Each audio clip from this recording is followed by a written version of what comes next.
तो नमस्कार दोस्तों, फरी एक बार स्वागत है आपनु गुजरात अपडेट चैनल अंदर। तो दोस्तों, आजना विडियोनी अंदर विविध खेडूत समाचार તેમજ વિવિધ યોજનાઓ તેમજ દેશ અને દુનિયાના હવામાન ખબરના સમાચાર આપવામાં આવ્યા છે। તો વિડીયો પસંદ આવે તો વિડીયોને લાઇક કરી ચેનલને સબસ્ક્રાઇબ જરૂરથી કરી લેજો। તો દોસ્તો, પહેલી ખબરની વાત કરીએ તો અંબાલાલ પટેલની નવી આગાહી। હવામાન નિષ્ણાત અંબાલાલ પટેલે ચોમાસાને લઈને આગાહી કરી છે। અંબાલાલ પટેલની આગાહી મુજબ આદ્રા નક્ષત્રમાં સારો વરસાદ થશે।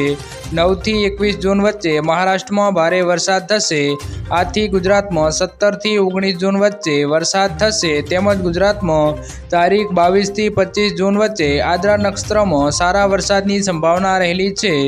જુલાઈમાં 5 તારીખથી લઈ 8 તારીખ સુધી ભારે વરસાદની આગાહી કરવામાં આવી છે। આ સિવાય 11 થી 13 જુલાઈ વચ્ચે રાજ્યના કેટલાક ભાગોમાં વરસાદ વરસી શકે છે મિત્રો। તો દોસ્તો, ત્યારબાદના સમાચાર જોઈએ તો ખેડૂતોને તાડપત્રી ખરીદવા 1875 રૂપિયાની સહાય। ગુજરાત સરકાર ખેડૂતોને સહાય કરવા માટે અનેક યોજનાઓ ચલાવે છે, જેમાં તાડપત્રી સહાય યોજના પણ એક છે। આ યોજનાનો મુખ્ય હેતુ ખેડૂતોને પાક ઉત્પાદન વધારવા માટે તાડપત્રી અને અન્ય જરૂરી સાધનો ખરીદવા માટે નાણાકીય સહાય પૂરી પાડવાનો છે। રાજ્યમાં નાના, સીમાંત અને મોટા ખેડૂતોને આર્થિક મદદરૂપ મળી રહે તે માટે અત્યંત જરૂરી છે તે ખેડૂતોને પોતાના પાક ઉત્પાદનમાં વિવિધ સાધનોની જરૂર હોય છે, જેમાં પાકને પ્રેશરમાં પ્રક્રિયા દરમિયાન અને અન્ય કામ માટે તાડપત્રોની જરૂર પડે છે। તેમજ પાકના ઢગલા તૈયાર હોય તેમને ઢાંકવા માટે પણ તાડપત્રીની જરૂર પડતી હોય છે, જેથી ખેડૂતોને તાડપત્રીની ખરીદીમાં સીધી સહાય મળે છે તે જરૂરી છે। આવા વિશેષ ઉદ્દેશ્ય સાથે તાડપત્રી સહાય યોજનાનો લાભ આપવામાં આવે છે। તો મિત્રો, ત્યારબાદના સમાચાર જોઈએ તો 2000નો હપ્તો જાહેર। પીએમ કિસાન સન્માન નિધિના 17મા હપ્તાની રાહ જોઈ રહેલા ખેડૂતો માટે ખુશીના સમાચાર સામે આવ્યા છે। પ્રધાનમંત્રી નરેન્દ્ર મોદી 18 જૂને પોતાના સંસદીય ક્ષેત્ર વારાણસીથી દેશના કરોડો ખેડૂતોને પીએમ કિસાનના 17મા હપ્તાની ભેટ આપવાના છે। કેન્દ્રમાં સતત ત્રીજી વાર સરકાર બન્યા બાદ પ્રધાનમંત્રી નરેન્દ્ર મોદી 18 જૂને પ્રથમવાર પોતાના સંસદીય ક્ષેત્ર વારાણસીમાં પ્રવાસ કરશે। પોતાના એક દિવસ દરમિયાન પીએમ વારાણસીમાં કિસાન સંમેલનને સંબોધિત કરશે। પ્રધાનમંત્રી નરેન્દ્ર મોદી વારાણસીના ખેડૂતોને સન્માનિત કરશે અને સન્માન નિધિનો 17મો હપ્તો બેંક એકાઉન્ટમાં ટ્રાન્સફર કરશે, જેમાં કાશીના લગભગ 2,67,665 ખેડૂતોને લાભ મળશે। તો દોસ્તો, ત્યારબાદના સમાચાર જોઈએ તો રાશન કાર્ડ ધારકો માટે ખુશખબર। જો તમારી પાસે પણ રાશન કાર્ડ છે અને તમે સરકાર દ્વારા આપવામાં આવતી મફત રાશન યોજના અથવા સસ્તા રાશનનો લાભ લો છો તો આ સમાચાર તમારા માટે જ છે। મોદી સરકારે પોતાના ત્રીજા કાર્યકાળ દરમિયાન રાશન કાર્ડ ધારકોને મોટી રાહત આપી છે। આધાર કાર્ડ અને રેશન કાર્ડ લિંક કરવાની છેલ્લી તારીખ સરકાર દ્વારા ફરી એકવાર લંબાવવામાં આવી છે। આ વખતે સરકાર દ્વારા 3 મહિનાનો વધારો કરવામાં આવ્યો છે। અગાઉ આધાર અને રેશન કાર્ડ લિંક કરવાની છેલ્લી તારીખ 30મી જૂન હતી, જે હવે લંબાવીને 30મી સપ્ટેમ્બર કરવામાં આવી છે। ખાદ્ય અને જાહેર વિતરણ વિભાગ દ્વારા આ અંગે સૂચના જારી કરવામાં આવી છે મિત્રો। તો દોસ્તો, ત્યારબાદના સમાચાર જોઈએ તો દેવા માફી અંગે જાહેરાત। ખેડૂતો માટે પાક વીમા યોજના અને દેવા માફીને લઈને મોટા સમાચાર સામે આવ્યા છે। જે ખેડૂતો 20-25 વર્ષથી દેવા નથી ભરી શકતા તેવા ખેડૂતોને નાદાર તરીકે જાહેર કરવામાં આવશે। જે ખેડૂતો રેગ્યુલર લોન ચૂકવે છે તેવા ખેડૂતોને પણ થોડી રાહત આપવામાં આવે તેવી માંગણી કરવામાં આવી છે। જ્યારે આગામી આવી રહેલી લોકસભાની ચૂંટણી પહેલાં ખેડૂતોના પાક વીમાના પ્રશ્નનું પણ સમાધાન કરવામાં આવશે તેવો વાયદો આજે ફરીવાર ગુજરાત સરકાર દ્વારા કરવામાં આવ્યો છે। જ્યારે આ વખતે 1 જુલાઈ 2024ના રોજ દેશનું સંપૂર્ણ બજેટ રજૂ થવાનું છે, જેને ધ્યાનમાં રાખીને રાજ્યમાં બજેટ 2024 દેવા માફી અંગે નિર્ણય લેવામાં આવી શકે છે મિત્રો। જ્યારે મિત્રો તેલંગાણાની સરકારે ચૂંટણી પહેલાં ખેડૂતોના 1 લાખ રૂપિયા સુધીના સંપૂર્ણ દેવા માફ કર્યા છે, જેને ધ્યાનમાં રાખીને ગુજરાતમાં પણ આ વર્ષે બજેટ 2024માં દેવા માફી અંગે જાહેરાત થઈ શકે છે મિત્રો। તો દોસ્તો ત્યારબાદના સમાચાર જોઈએ તો સરકારે લાગુ કર્યો નવો નિયમ। છેલ્લા કેટલાક વર્ષોમાં ગુજરાતમાં ભારે વાહનોને કારણે અકસ્માત અને અકસ્માતમાં મોતનું પ્રમાણ ખૂબ જ વધ્યું છે। ત્યારે સરકાર દ્વારા આ મુદ્દાને ગંભીરતાથી લઈને નવા નિયમો લાગુ કરી દેવામાં આવ્યા છે। નવા નિયમો ખૂબ જ કડક બનાવવામાં આવ્યા છે। બે લગામ બનેલા ભારે વાહનોની રફતાર પર રોક લગાવવા અને અકસ્માતોને અટકાવવા માટે સરકાર દ્વારા પગલું ભરવામાં આવ્યું છે। નવા નિયમો અનુસાર આજથી સમગ્ર નિયમ બદલાઈ જશે। રાજ્યભરની આર વાહનો અને આજથી ઓટોમેટિક ટેસ્ટિંગ ફરજિયાત રહેશે મિત્રો। તો દોસ્તો ત્યારબાદના સમાચાર જોઈએ તો મોદી સરકારની 3 મોટી ભેટ। કેન્દ્ર સરકાર દ્વારા 3 મોટી જાહેરાત કરવામાં આવી છે। આ જાહેરાત અનુસાર ગરીબ અને મધ્યમ વર્ગના લોકોને સસ્તા ભાવે પ્રોડક્ટ મળશે। જે અંતર્ગત કેન્દ્ર સરકાર દ્વારા 3 પેકેજ બહાર પાડવામાં આવ્યા છે।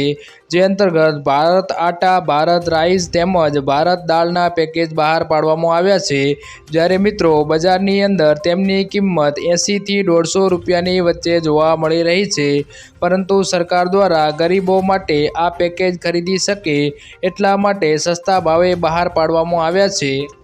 જેની અંદર ભારત આટા 27.50 રૂપિયે, ભારત રાઈસ 29 રૂપિયે તેમજ ભારત દાળ 60 રૂપિયે પ્રતિ કિલો ગ્રામે ગરીબો ખરીદી શકશે। તમારી નજીક જ્યાં પણ કરિયાણાની દુકાન હશે અથવા તો મોલ હશે ત્યાં થોડા દિવસની અંદર આ 3 પેકેજ ઉપલબ્ધ કરવામાં આવશે। જેથી જે પણ મિત્રો ઓછા ભાવે આ 3 પેકેજને ખરીદવા માંગતા હોય તે કરિયાણાની દુકાને અથવા તો મોલમાંથી ખરીદી શકશે મિત્રો।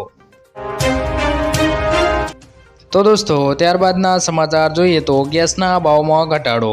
સરકારી ઓઇલ કંપનીઓ દ્વારા જારી કરવામાં આવેલા નોટિફિકેશન મુજબ આજથી દેશના વિવિધ શહેરોમાં એલપીજી સિલિન્ડરની કિંમતોમાં લગભગ 70 રૂપિયાનો ઘટાડો કરવામાં આવ્યો છે। જો કે આ કપાતનો લાભ માત્ર 19 કિલોના કોમર્શિયલ એલપીજી સિલિન્ડર પર જ મળશે।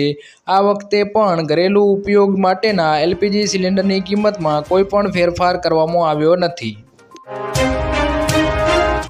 તો દોસ્તો ત્યારબાદના સમાચાર જોઈએ તો સરકાર આપશે પ્રતિ એકર 5000 રૂપિયાની સહાય।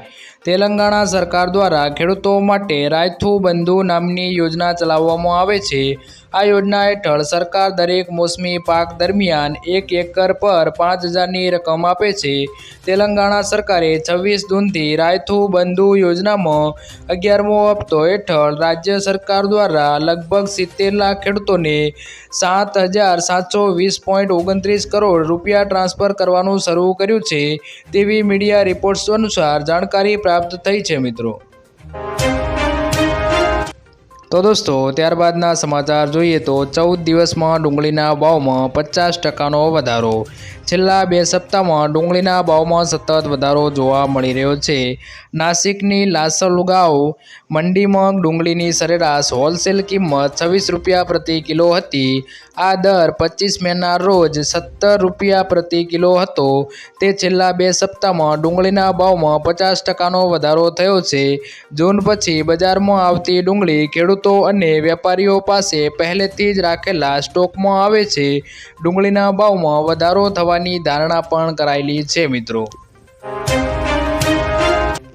તો ત્યારબાદના સમાચાર જોઈએ તો શાકભાજીના પણ ભાવ વધ્યા।